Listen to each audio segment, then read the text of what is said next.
All right, everybody, and welcome to your Friday. Appreciate you guys for hanging out with us. It's another edition of the Cyber Sleuth Show. I don't know why I picked that name. It's the hardest phrase to say, especially on a Friday when it's been a really long week. Nonetheless, that's the name of the show. It's been a busy couple of weeks for us, going back and forth between conferences. We did a couple different webinars this week. It's been a lot of fun. I tell you what, we've done more video probably in the last 2 weeks than we've done in a really long time. But again, the mission of Cyber Social Hub, if you are not a member of Cyber Social Hub, is just to give away free information and resources to make you guys' job just a little bit easier. We can't make it completely easy. That would be the ultimate goal, right? Is just have somebody else do your job for you. But we still got to put the elbow is into it. I'm curious here. Hey, I see Vicky here. I'm going to jump over to the chats right now. Just curious to see where everybody is hanging out from today.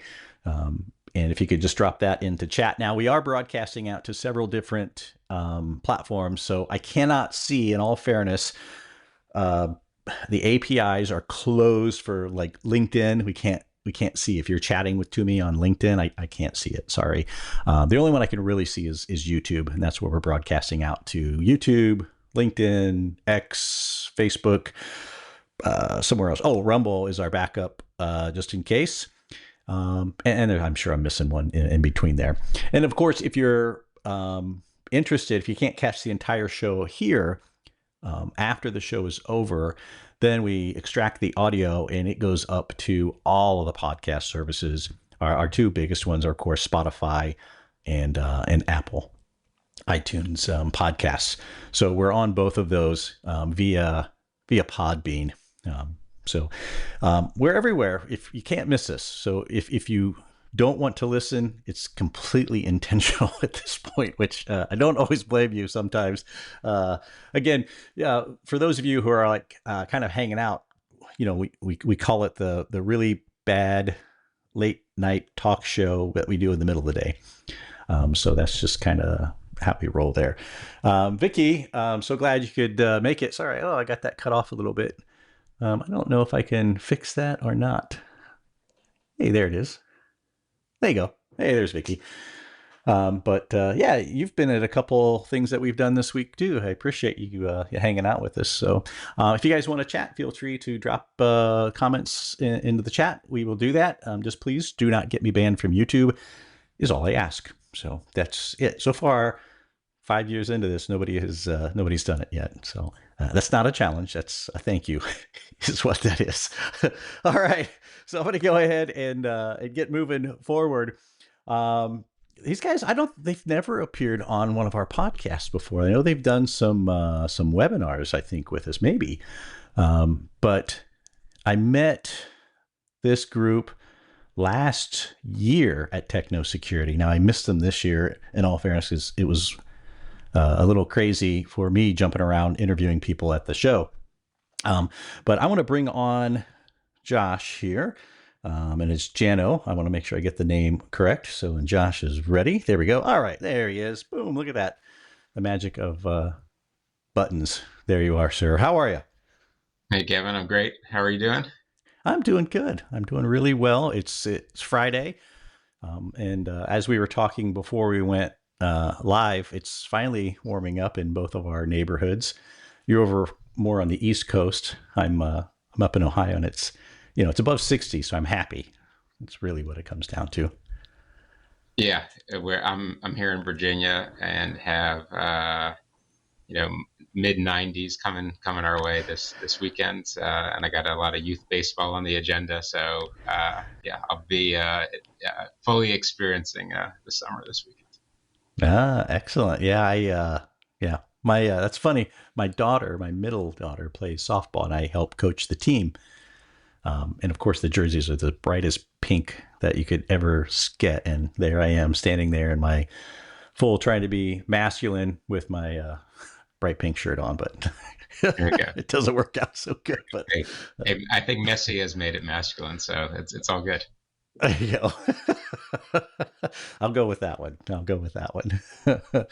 Oh man. Hey, so for those people that really are unfamiliar with, I want to start off, and I know I told you this backwards in the pre-show here. I want to start off a little bit about SMI Aware, and what SMI Aware is, and the types of things that you do for the community. Yeah, absolutely. Maybe if it's okay, I'll just start sort of tell you SMI's story, how it came to being, Oh yeah, for um, sure. and, and that'll I think answer some of that, and we can jump off from there. Um, the company itself is about a dozen years old. SMI aware, SMI social media information, and so um, really the focus of the company has always been about how do we collect individual pieces of social media information as it relates to an individual. Um, the original use case, which brought the company into being, was put for what was our first customer and is a continued client of ours, and it was a background screening company, and they were awarded a contract to do screening for potential reality television participants, and knew what was center of the fairway for them, but realized that there was this potential gap, um, which was OSINT information, open source intelligence, or social media, really with a focus on social media. Um, and so this was like started as kind of like a favor for a friend type thing, try to figure this out. Um, and that's how the sort of version one of the technology that we use was born, was to solve that problem. Wow, Um, that's really cool. um, and which we did. And over the years, we took a piece of rudimentary technology and we kept on improving on it. And where about say a half dozen years ago, the company focused to pivoted to focus on legal services as a way that we could add value for this tool that we built. And that's where most of our customers sit today. So mostly today, we do this work to support as a supplement for a discovery process and litigation, or in insurance, sort of pre-claims in the insurance space. And Mm. occasionally, we're doing it as a background screening tool for pre-employment, um, and then still trying to figure out how we tailor our solution probably for more of your core listeners as well that might sit outside of those spaces but still need support in this in this type of activity. Yeah, I'm fascinated by this, and this has always been my weakness, but it's always been an area of fascination, is extracting data or getting the information we need from social media. I had no idea that was what the SMI meant in the name of the company. So that's kind of interesting to learn that. Um, in Yeah, obviously my background's in law enforcement, and we could serve paperwork, which is kind of the power of the search warrant or the subpoena, but it's more than that.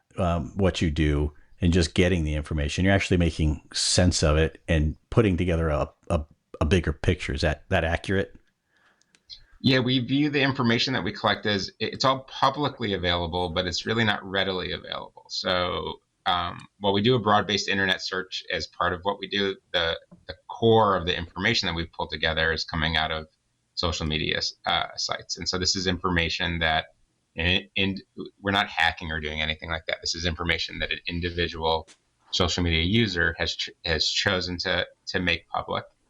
Um, but the way that social media works is that you really can't get an aggregator to find all of this information, because it's the platforms want to monetize this information, and so you really have to go Yeah. in as an individual user to collect this type of information. And so we've built tools along the way that helps us work outside of the platforms and then within the platforms to try to find this publicly available information, but like I said, oftentimes not readily available. And that will include both an individual's more common social media handles, but also their alias accounts if they maintain those too. Oh wow, that's it sounds like a lot to kind of. I mean, how many social? Again, I don't want to put you on the spot here because I'm randomly asking crazy questions. I don't expect to have the answer there, but I mean, there's a lot of social media networks out there. I mean, Yeah, there's over 500 platforms right now that we can collect from. wow, Um, really? but the bread and butter of the volume is coming from the social media sites that are running through your mind right now. Yeah. And then there's a long, long tail. And we define social media probably a little bit more broadly than you're imagining. So I like to think about it as any platform where you can create a username and profile and create content. So if I, there's certainly, the Facebooks and the X's and every sort of channel that we're publishing live right now to. Mm-hmm. Um, and then there's things like Venmo, which has publicly available information, and depending on how you set your settings, you could be publishing it. So some people publish who they interact with on Venmo. That came up in sort of the in Really? politics over this last year, where Oh, that's JD, right. Vance had his Venmo settings. There was another individual, so that stuff comes up from time to time. And if you realize that even people that manage and probably have teams to manage their confidential information, um, sort of lose the plot on every place that they share information, you can imagine that happening as well. Um, and then there's things like things like Pinterest, photo app sharing, fitness apps. So if you went, someone went for a run this morning, used their Strava account, took a picture of the deer that they saw in the woods, and recorded it all, probably really just for them. But depending on how they set their settings, they might have also published it for anyone to see. Um, Wow. including the map that gets drawn on your app when you do an activity outside. So that's My what sits in, and then there's like a grab bag of things, but that sit in that tail. But really, if you can create a username and profile and create some content, think about that broadly. Um, that's the type of things that sit in that 500 plus list, in addition to the main players as well, obviously. wow. So I mean, that my mind is racing right now just because of all the different platforms now that I don't know that I would have considered to throw into that category. And you were accurate. You were reading my mind correctly. I was thinking of basically the big five, big six that were out there. I didn't even consider some of the other apps. Like my wife goes walking in our local parks, and it's funny that you said took a picture of deer. She took a picture of a downed tree. We had some bad storms that went through, and it was covering the trail up. And she sent it just to me. She didn't post it in the app. But people do that, and they do it all the time. I wouldn't even think to look there. And I don't know that most people would think to look there. Even my background as a police investigator, that's where we'd have to defer to someone like you guys. That my wife would love that job, is be a professional, just looking people up and finding what information that they could absolutely find out there on the internet about somebody. Yeah, we try to, you sort of have to decide how deep you're going to go and how much time you're going to spend, because time ends up to be cost. And we try to right size our product so that we're spending the correct amount of time to create value every time that you produce a report, so that we can hit a price point that our customers want to use on a repeatable basis, but you're still providing real, quality in there. And so most of the time of our analysts, we basically, our tech is a wraparound sort of cockpit for our analysts, so that it helps them work efficiently and effectively. Hmm. Yeah, Vicky's saying you could probably see the chat. I'm like popping up on the screen. She's like, she likes to look up that stuff too, and most women do. I don't know about that, but my wife sure likes to do it. She is constantly, hey, did you see about this person? I'm like, I did not. Do you find that to be true, that some of your better analysts are female? It's certain. Well, all of my analysts are great analysts. Let me say that. Oh, And my aunt, sorry. Yeah, yeah, yeah. yeah. So really proud of them. And our analysts over time have been predominantly female. It's not a design for us, and I don't have a sophisticated answer as to why that's the case. Right, Um, right. but yeah, I mean it's online research, and certainly I think part of what makes the analysts that we have successful is that beyond the training that we provide, they each have sort of a natural affinity and interest in doing the type of work that we do. Yeah, How that correlates to gender, yeah. I I have, don't know. I, I don't know if I it does haven't or figured not. any Yeah, of it out. So, yeah, so yeah, I didn't mean to put you on the spot with that question. I just popped into my head, and Tourette's yeah, came rolling out. So yeah, there it goes. Sorry yeah, about that. But yeah, it is interesting, and I think you definitely have to have a love for curiosity and being able to put all the puzzle pieces together, because it's not. I mean, I guess we're maybe marginalizing, or at least I am anyway, of saying that hey, it's we're looking these things up, but it's a lot more than that. I mean, you guys go a lot deeper than. I mean, not maybe technology wise, but putting together that bigger picture. Um, can you talk a little bit about that part of it? yeah. The curation of the information is hugely important, and we realize that our clients, you can produce a report that's 10 times the size of what we produce, um, but that doesn't mean that it's a higher quality report. And we built a process in an end product that helps our clients get to the information that they need. And so for us, it's really about putting the right information at the right place in the right time. And so that's how we think about the curation of it. And we built it's twofold. It's one, ensuring substantively that you're finding the stuff that matters. So it's optimizing, let's say, the over inclusivity function and the under inclusivity part of it. And what I mean by that is you don't want things to be over inclusive. So I don't want the Kevin DeLongs that aren't you to be included in the report. So I don't want any false positives. And Hmm. then I don't want things to be under inclusive. So we spend time to ensure that even if you long forgot about the photo app that you used to use 5 years ago, just making a story up, we still go and find it, Thank you for that and it disclaimer. might still be just it might still be relevant. And so, I'm picking on you because it makes it a little bit more interesting. But a lot of people lose track of usernames and profiles they create on platforms. And so just because you don't use Pinterest anymore doesn't mean that you don't have a Pinterest account. And it doesn't mean that that Pinterest account doesn't have content on it. Just because you changed from one Facebook account to a second Facebook account doesn't mean that the old Facebook account went away. Yeah, that makes And sense. and just because we found your old Facebook account doesn't mean that you don't have an alias account that you also use for other reasons.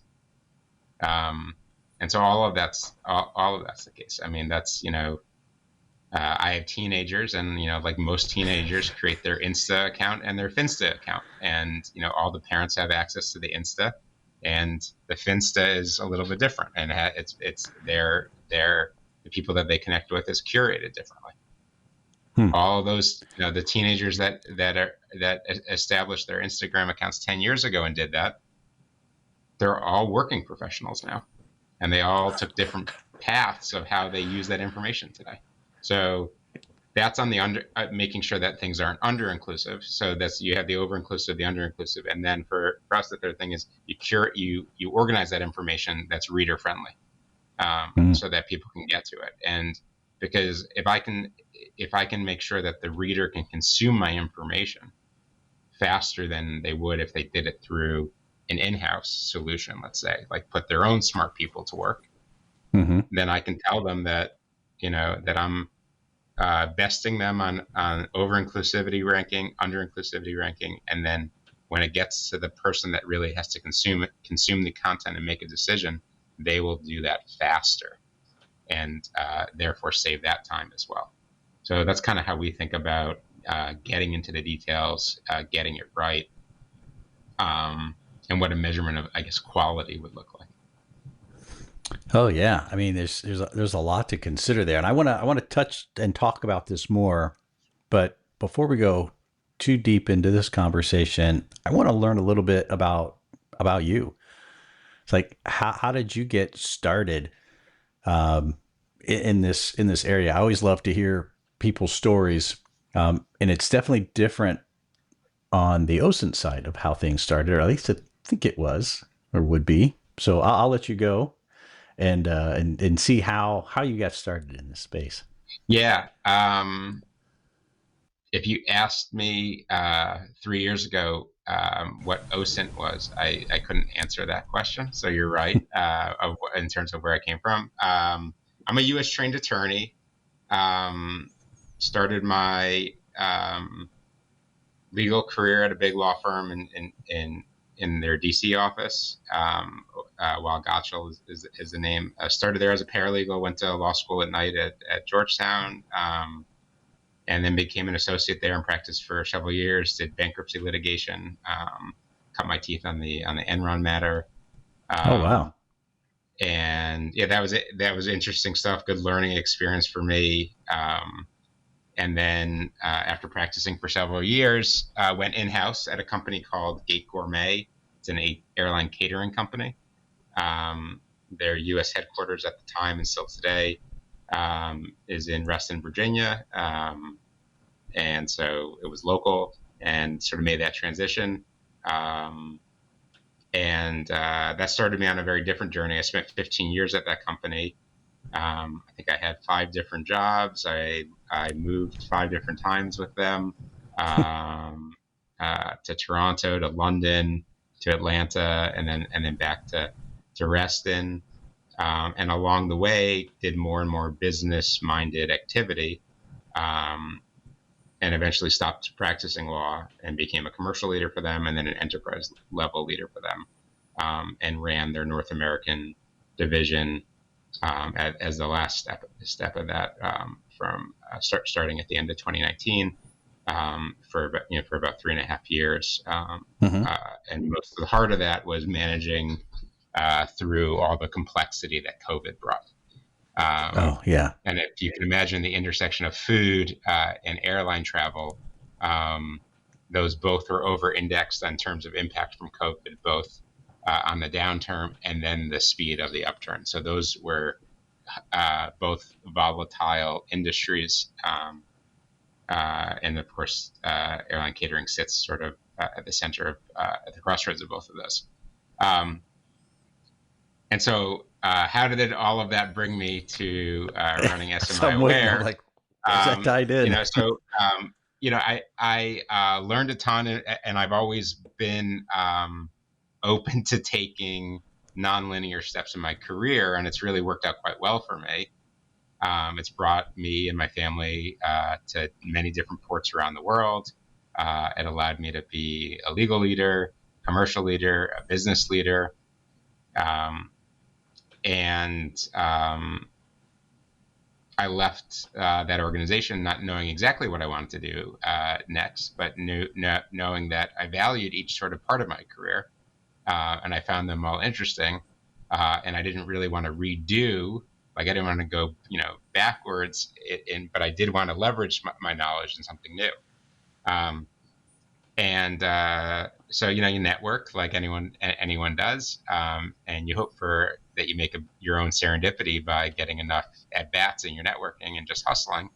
And so along the way, I got connected in with Chris Randall, who founded SMI Aware, and we realized that to bring what we offer to market to lawyers, actually the mix of my background, being a lawyer, having commercial understanding and acumen, being an enterprise level leader, fit quite well in what he was trying to do in running the organization. And as I say, sort of bibbity bobbity boop, and things happen, and here I am. So that's how I ended up. And I've been spending the last 2+ years really focused on what we do here, and I'm immersing myself in what it means to be a high quality OSINT professional, but not coming from the perspective of someone that cut their teeth doing this type of work or doing forensic research or things of this nature. But more from the perspective that I bring, and I've always been sort of a first principled, like critical thinker. Mm-hmm. And so that's sort of for us in our organization. You do it with a smile, and you get a lot of learnings out of it, and really focus on growing our business and improving our business. I think with everything that goes out on in the broader tech market, we're in a dynamic space, and I think there's a lot of opportunity for organizations like ours to do good for the customers we serve today, and a broader cross section of them, in the future. I 100% agree with everything you said, and I was completely wrong of how you would have even come close to getting into the industry. So I wasn't even close on my thoughts, but that it Yeah, makes perfect sense. It's like everything just lined up to kind of put you right where you're at now, and in your life experience and the careers. But there again, I think I'm going to agree with you several times here, saying that there's a huge need for this in the space right now. And I see just in digital investigative side of things, most investigators don't struggle too much with the technology of it. They can figure out how to get a piece of information out of a device. They can understand how to do that because that, in my mind, is a different kind of thinking than going after the type of information that you're extracting, that your company really thrives at. They're two different things altogether. But in my mind, it's becoming more and more important, even more so, I think, than some of the forensic information. I'm going to get a lot of hate for saying that right there, but because that's the frontline information. A lot of times on the forensic side, when it comes to the social, we can provide a lot of the backup or the corroboration of information that was collected from the networks, and saying that yes, indeed, we did find that exact same information here on the machine, but the true information's out there in the social space. So, and a lot of examiners, a lot of investigators don't understand actually how to do that, how to go about getting that information, or where to start, how to put it together. And that's where you and your team, be it male or female, I'm going to try to redeem myself for the guys who can send me some hate mail and really, really just rock the show out, essentially, for lack of a better term. yeah. I, so I really like thinking about the analogy of how I think we add value is we're really good at finding an edge piece to a puzzle, and the cost in time or money or what have you of engaging with us early is pretty low. And if you can get one more edge piece to the puzzle that you're solving earlier in the game, you know that you're really stacking the deck for the odds of you solving that puzzle at all, or solving it faster. And that's where I think the value of doing this type of OSINT research is, with the social media focus. So as long as you can find a way to either, whether you're doing it in-house or you're using a party like ours, it's from a process engineering standpoint, I do find it pretty surprising when we go to a variety of different conferences how this isn't set as part of an automated process when you're doing some sort of a research project that could call for this. Whether it's in the criminal investigation side, whether it's in civil litigation where we're spending time, whether it's doing pre-employment background screening, whether it's doing compliance activity, whether it's doing a variety of due diligence activity for corporate work. there's an opportunity to be smarter in your decision making. And I just think that there's probably a lot of opportunity to build it into a lot of those core processes for a large variety of organizations. I mean, Yeah, no, it's a little I agree. it's a little wonky how they sort of roll it out, but that's what the federal government is working towards, from an immigration standpoint. And if you sort of it's hard to set aside the politicization of all of that. But from a process perspective, like if the articles that were in the newspaper yesterday, they're asking their consulates to ensure that people applying for immigration status to come to school here disclose social media. Hmm. It's sort of again, if you can set aside the politics of it, it's a great example, because I think a lot of it's hard if we go back to, like, would you or any person pass the pop quiz of the full range of social media that you actually have? Some people will, some people won't. A service like that can actually help an applicant provide a better, more comprehensive application. Because I don't know, people just don't organize their online world in the way that it's easy. It's just like there's not a press of a button to turn it over. We would be a press of a button, but otherwise it becomes quite complicated because it's not an ordinary process that people do every day. Right. And if you'd asked me that question, like if social media would have came out like, more years ago in my youth, then I would have to say, oh, I would not like to turn anything over probably. But luckily I was at the time period where mobile devices and stuff didn't exist. I'm a child of much different days, thank goodness. So, which made things interesting. Now, in your show notes that I'm looking at, we were exchanging emails back and forth, kind of some of the topics that we wanted to touch on. And you had mentioned here something that caught my attention, and that digging a little deeper on how SMI Aware got good at being efficient of what you do. And can you kind of show that picture of that process? Because there's a lot of people probably watching, either if not live during the show now, and they'll be watching in the replay. And this is a huge, this to me, I'll just give you my personal, and we'll come back to the question, is probably the fastest growing section in digital investigations. When I say that broader term of it, is the social type of investigations, or pulling information from online, than any of the stuff that I ever did. And I know there's a lot of people interested into moving into it or getting better. Can you talk a little bit about some of your processes and how you've seen that evolve?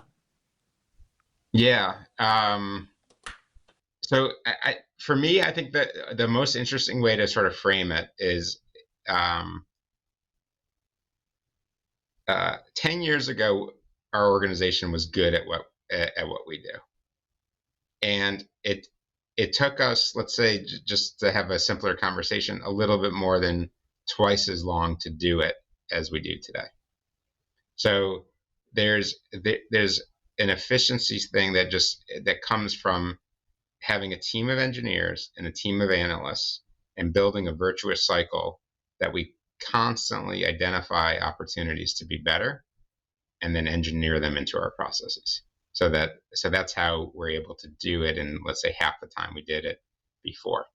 Now, layer onto that the number of places that we're searching is doubling, say, just to use round numbers, in that period of time. And the usage of those is also going up by a factor. I don't know how to actually measure that factor, but more than doubling. So if we just did what we did before, let's say, we would take twice as long as we did if we didn't make the improvements. So it's not that we're twice as fast as we were before. When you consider the amount of stuff that has to be done, we're probably more like 4 or 5 times as fast. so that's in terms of a history like perspective. Like I think doing one thing really, really well, how do you measure that you're making a difference? Well, to me, that's a really interesting way to do that and to make that measurement. Um, and now, as we're entering the age of AI, there'll be all these opportunities to drive more and more efficiency as well.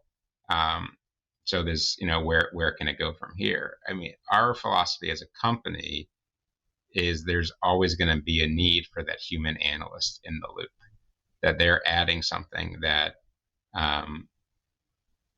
is valuable and will continue to be valuable, even if we're regrouping here and it's 2030 and we're having this conversation. We've sort of have been running a couple test projects, and today we don't really use AI in our process. And we certainly don't have the philosophical bent that we're not like a company that markets AI, even though what's under the hood is something other than AI. Right. What leads me to believe that a lot of companies do that is that the first AI project that we scoped and worked on, the result of that was a lot of, let's call it old-fashioned automation that we're now building, because it actually required us to look more critically at our processes and process map better. And then the solution set was an automation solution set, not an AI-driven automation solution set. And it just, so asking the AI question gave us a lot of, yeah, you could use AI answer, but you could also do it without AI. And so it almost was like the prompt to push us harder to be more critical about what we do and more critical about what to do better. Now, I'm confident that over time AI will dovetail into our processes as well. It's too powerful of a tool, and it's improving so fast. So, whatever is true on June 20th at 2:30 or whatever we're sitting at now, East Right. Coast time, will be radically different on December 20th. Because I'm sure if we did this on December 20th of last year, but our knowledge, your and I's knowledge about AI would have had a different framing, because it just gets reframed almost like weekly, almost has a radical reframing. Yeah, and I can speak on that a little bit. I own a little company that has AI answering and routing calls for law enforcement, not emergency lines. So just the technology change in that short amount of time has been insane, just insane on the AI's ability to actually contextually understand the conversation and make decisions based off of what a caller is saying, and keeping in mind the information callers are necessarily giving sometimes, and it can still make really good decisions. It's scary, and I noticed you said like an automation built in. I almost see just, and I think you alluded to that AI is really just advanced if this then that scenarios. And I again, I hate to say I'm going to get hate for all out of this stuff, Josh. From what I'm saying here on the show is I don't see humans as too much terribly different in some scenarios, not all, but if you present a certain situation, depending on the person, you're going to get a certain response back, right? Yeah. And I've given crazy talks on it, but and it is just an advanced automation, and you guys like to go a little bit deeper in the engineering / automation components of what you do. Do you have examples? Again, I don't want to give away any trade secrets, but something that maybe the audience can take away and something that they can establish or set up that would make their lives a little bit easier, besides doing business with you guys and just saying, hey Yeah. guys, can you do this for me? Yeah. So maybe we talk about this a little bit more, and I can give you a better answer, because you're stumping me just a little bit in the sense that I'm not an analyst. And so I would never be the one producing a report and utilizing the tools. So I'm a little gun shy on, not from a confidentiality standpoint, but just from technical standpoint, Fair enough. Yeah. of saying like, this is the smarter way, you can do things. I think, uh, we've uh, we, sorry, I got distracted by the Yeah. comment. Sorry, I'm throwing stuff up. But Manny's just agreeing with, Yeah, I think, the things that yeah, you were yeah, saying yeah. So earlier. Yeah. I think that's exactly right. And I almost to say, Manny, that like for me, AI is just in the roster of automation solutions. And every sort of solution has pros and cons in terms of complexity of implementation, and um, where you need the human being to be in your future state process. And so AI has different accommodations that have to be made versus automation because of accuracy things. AI can also be heavy, like it could be expensive. Um, so it's also kind of where the data is sitting, where it's housed. There's all of these types of costs as well. I just come back to like pushing yourself on AI might lead you to a lot of non-AI based solutions. That was my aha moment. Probably that's top of the list for this year. Yeah. No, I like that because it is a lot of things where I think AI really will eventually excel, whether it's doing this in some aspects or not. And I can speak on the digital forensic side. On the OSINT side, I'm not real strong over there, but it's just helping you sift through a lot of data, and Mm-hmm. trying to help build some correlation in some of that data, which is always going to need a human. I say that now, of course, next year or in December when we talk, I may be out of a job because AI just takes over and it's me now. But it's still going to need to be able to present that information to another human. I don't think AI will ever take over that type of role in it, and being able to understand how am I going to say this here, present that information or the findings, that I don't think can ever replace a human, at all. Even if I mean, if humans can only consume like so much, and I mean, it might what you say in certain circumstances, um, but decisions that have to be taken that have to have consequences, someone needs to be the human in the loop, and that human needs to be able to um, take ownership of the consequences of a decision. And in order to do that, that is a constraint on the consumption of information. So even if there's like a perfect flow of information, you still got to do that. So um, then you need to break those things into bits, into smaller things. So you'll need groups of humans, and so it's very possible that you can create very, very complex data management machines, but they're going to be producing information. Ultimately, the end of that, let's say, information supply chain has to come to a human being for decision making. Yeah, and it spot on. It has to be presented in the way that a human can digest and make sense of it, because ultimately we're kind of the end point right now. I say right now. I probably should say we're the end point. I don't want to be ever replaced by an AI. It's a scary thought. But yeah, in order to disseminate that information, even Manny here agrees. Hold on, let me pop that up. There you go. So there's just yeah, AI is it's funny. I never intended this conversation to go AI. We've talked about it. I think literally, Manny did a webinar with us yesterday, and then we had a webinar specifically on AI the day before. And this, I was like, yes, free from AI Yeah. conversation. We're going to really dig into it, and here we go, back into it, with some of the automations. But Yeah, Yeah. I mean No, but I it's think we, everywhere. we can go back. I mean, sorry, Kim, I mean, we can go back. So You're right. please. Like it's not a big part of what we do today, but it's a big part of the environment that we're all in. And so that's why it's always on the agenda at all these conferences. But I, I guess sort of where I want, it's interesting to go back in it is say like how you, okay, so if that doesn't dominate, what does dominate is getting the right information to the right people at the right time. And how do you reduce the friction and things like that?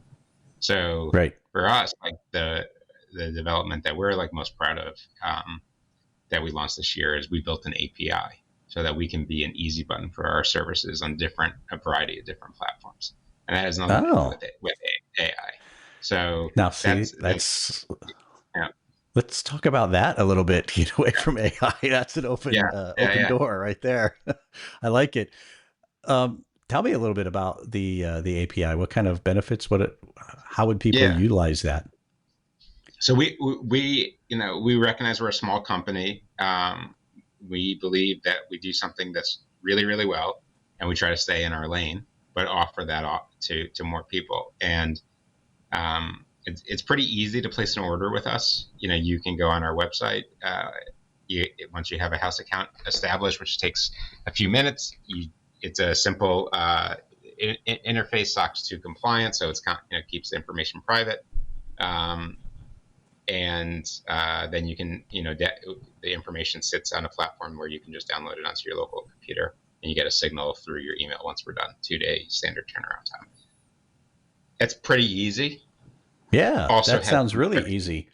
Yeah, yeah. So that's like the way today. And then for customers that are bringing us customers, whether it's a large law firm, or an e-discovery vendor or things like this, we now have a way to integrate that web-based platform into their platform, so that essentially you don't have, Mm. wherever you're doing your work is where you can enter your order, and then where you can receive the content back. And then we've built a bunch of API nodes so that the report itself can be broken apart, and different sorts of data sets that might already sit as fields in your platform of choice where you're doing more of your work, that information can populate that automatically as well. So you can have the report in full and then sort of broken up into its component parts so that you can enter it into your database, whether you're doing for whatever sort of research that we're supporting. Hmm. Yeah. See, now I'm glad I set this up in pre-show because there was a need for it. The website did happen to come up in conversation, and you said you can just come here to the site. Obviously, we don't need to walk all through it, and it's really that simple, right? Because I see you have a client login section even on the site. Yeah, exactly. So once, we support SSO, so you can, if you're Hmm. a company that wants to do that, or you can have a non-SSO based sign-in. And once you get through that, there's the client login, and you just basically are going to smiware.com, and a couple clicks, which we don't have to go through because we don't have it set up today for the, Yeah. I don't have a dummy client to show you. It's as easy as that. So it's like just a couple step process. And then essentially that could sit on your platform of choice, if you if you utilize our API connection. And so we're looking for places where folks are utilizing another platform as their go-to for a variety of tasks, of which we would be a complement to that. And then we can fit very neatly into those, so that if you were building out your Kevin DeLong profile for whatever you were Mm-hmm. doing and you wanted to order our report, we could be in a drop-down field on how the person was building out their Kevin DeLong profile, and we could say, would you like to add social media? And then every piece of PII that person already captured on you would automatically route and pull, basically, and transform a request through a push of a button, and then we would push back through. So when they came back 2 days from then and looked at your profile again, it all of a sudden would have a lot more content that was provided by us. Hmm. That's that's really interesting. I almost don't dare to play what if here, but I'm gonna gamble and do it. In some of the software that I know that investigators use, is that something that could be incorporated into those pieces of software, like investigative tools specifically. Say I'm collecting information off of an individual's drive. Is that what it's intended for? Or like I'm collecting multiple pieces and learning a little bit about this person, saying, oh, we have a profile here, we have a profile here. And then I could just use a drop down if it was built in and feed you what I found. 100%. Yes. That's how it's built. Like I said at the beginning, most of our clients today are law firms, and so how we the platform that we've always imagined as we were building this API was like an e-discovery platform. Sure. But what you described is 100% congruent with that. It's just a different marketplace. Yep. And so I'd love to talk. I don't know. I'd love to talk to the right people in that space. Because I do think we have something valuable to offer. It's just not within today. As we segment the market, that's more of like a tomorrow market. But if someone wants to call me and bring forward that tomorrow market in today, that would be wonderful. And we're ready. Yeah, basically, the API is universal, so we're ready to do that. Wow, that's big. And I can speak from obviously my eyes of being a digital forensics examiner. When we're pulling up pieces that we find of information from hardware from the bits and bytes, we're categorizing it. Okay, we found this profile here. We found this. We found, oh, wait, here's another one that they had. And we don't a lot of times know how those link together. And that's when our investigation crosses over with what you do perfectly, where if the tools allowed us to be able to drop down, say, hey, here's what I found. I don't know what I'm doing in this world because I understand bits and bytes. And we could just push that to another party to handle that piece of the investigation. That would be amazing. I don't know whatever the audience thinks of that, but I'd be curious to see in the comments, or obviously those of you that are here live, what you guys think of it. That'd be interesting to see, because I know I got a mix in here right now, from what I can tell, of investigators, forensic examiners, and OSINT professionals as well. So yeah, that's definitely interesting. Hey, Josh, I will feed them all your way. I know a lot of people, so we'll push them. Awesome. Thank you. Yeah. Appreciate it. So even Manny agrees. So it does sound super cool, because Manny and I came from about the same generation of examiners out there for sure. Hey, remember when I told you that hour goes by really fast and you don't even realize it? You did? Yes, I do remember. Yeah. You maybe just look at the clock. Yeah, we're almost to the witching hour.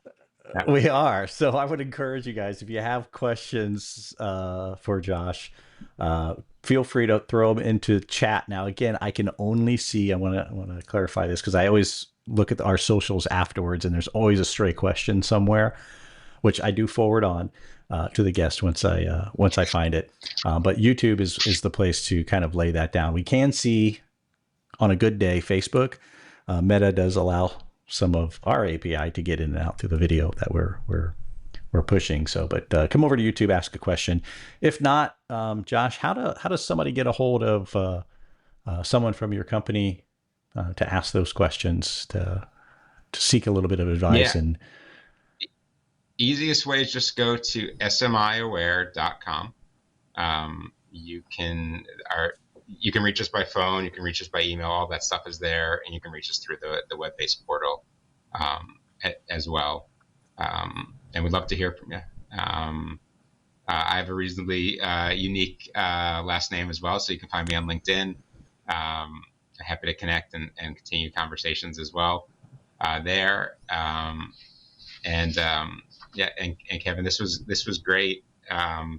We covered a lot of ground. Probably the only thing that I didn't share in all of this is the preservation piece. So embedded in all of our reports is a defensible copy of what we found. And that sits as a standalone file along, like the screen grab is a standalone file. We have a second standalone file, that's the source code. And one of the things that's always so important in this space is that until you've captured it, it runs the risk of changing or going away. And that these, even if the owner of the social media account has an obligation to keep it, like let's say through a discovery hold. Compliance with those things are all over the board because all of these data sets are not really in the control of any corporation, or I mean, they're in the control of like Meta, but it's quite hard to get a subpoena to Meta to take action. The bar to do that Right. is quite high practically. And so, when you think about preservation and it just, as long as you can get it to a price point where you can manage it within the budget constraints of the activity you're doing, and we try to be practical there, you Yeah. have to take the bird in the hand approach. Yeah. Now, Yeah. Vicky, I'm So going to I clarify see the this. You question. mean the documentation? Is that what you're referring to? I'm assuming. I'll let you go, assuming that. Yeah, the Like, actual content. So like if you go, capturing the screen grab of your post on your social media site, that's one thing. And I'll get to Vicky's comment in answering this. And then the second thing is an underlying file that's the source code data that demonstrates when it was collected and what it was. And then if we support a court activity, we always provide an affidavit that affirms our collection methods. And those three mm-hmm. things, screen grab, the source code, and our affidavit, thus far has been sufficient in 100% of the cases that we've supported. Theoretically, a judge can always demand some sort of an in-person thing, but that's been a theoretical issue thus far. Sure. And that's great that you guys are grabbing source codes. I remember at one time early on, again, I'm going to date myself here a little bit back, but a lot of people just doing screen grabs.